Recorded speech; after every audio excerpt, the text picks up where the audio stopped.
Hey y'all, welcome back to my channel. Today is Tuesday, which means it's time for another Transfer Tuesday. I'm going to be sending part of our snowball payment to our credit card, and that will close out the total amount that we are paying towards it in February. So let's get to it. If you guys like this video and want to see more, make sure you give it a thumbs up and subscribe to my channel.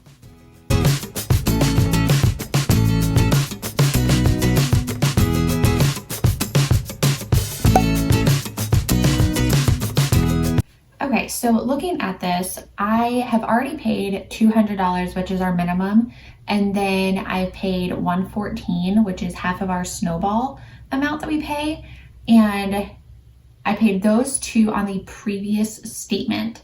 So our statement closes on the 19th, so it's kind of messes with like the monthly amounts. So every time I update how much we have left on our debts, I do it by the statement date. So on this is actually going to be going towards the March statement, but I am still including it in our February payments. And currently, we have a minimum due of $167, but we go ahead and set our minimum at $200 every month. That's what we budget for. So regardless of what it says, we always pay a minimum of $200 towards it. And then we are working on paying an extra $228 towards this debt as well.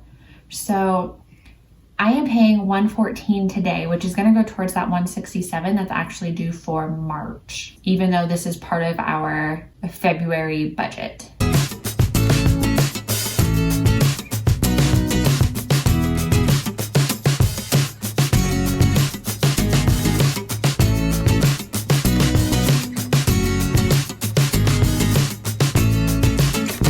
Okay, so at the end of the February statement, which ended on the 19th, that statement balance was $6,515.82. I just paid $114, and so now the balance says $6,401.82. So I am going to update my papers to show that balance up until the 6/15, which, because I haven't updated it up until then.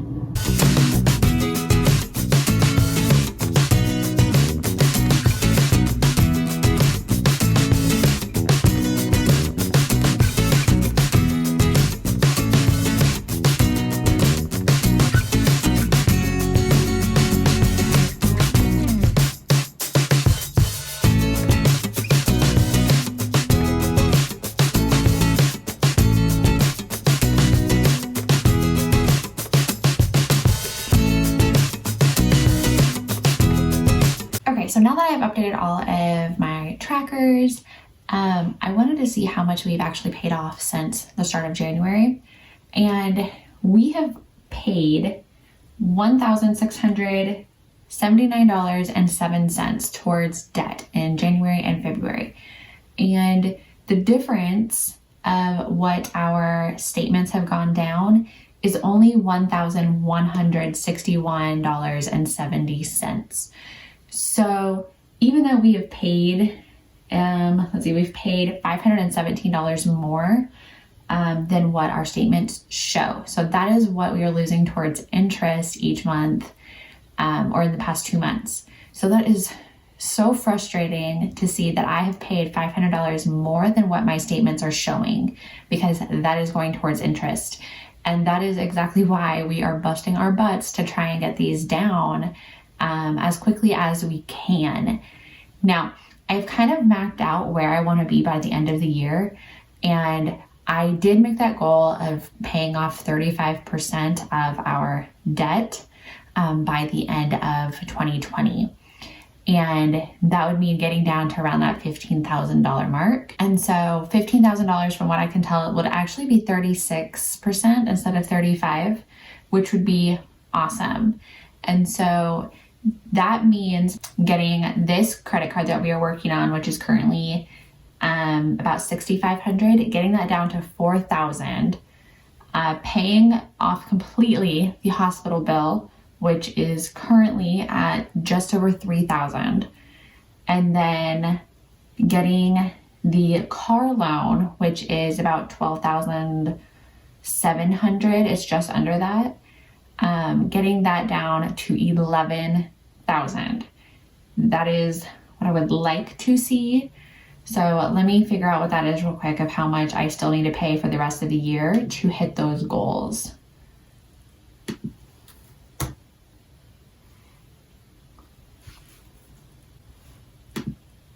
Okay, so according to what I have based on what I would like to hit by the end of the year, we would need to pay off $7,307.68, and this does not include interest. So I think it's possible. I think that we're really going to have to be really tight and be strategic on where we put our money the rest of the year. We have paid off just over $1,000, and that includes with the interest. And so I do think it's possible because we still have 10 more months left in the year. So I think we can hit that $7,000 mark. So I'm excited to see what can happen. Yeah, that's, I'm just excited. So I hope you guys like this video. If you do, make sure you give it a thumbs up and subscribe to my channel, and I will see you guys next time. Bye.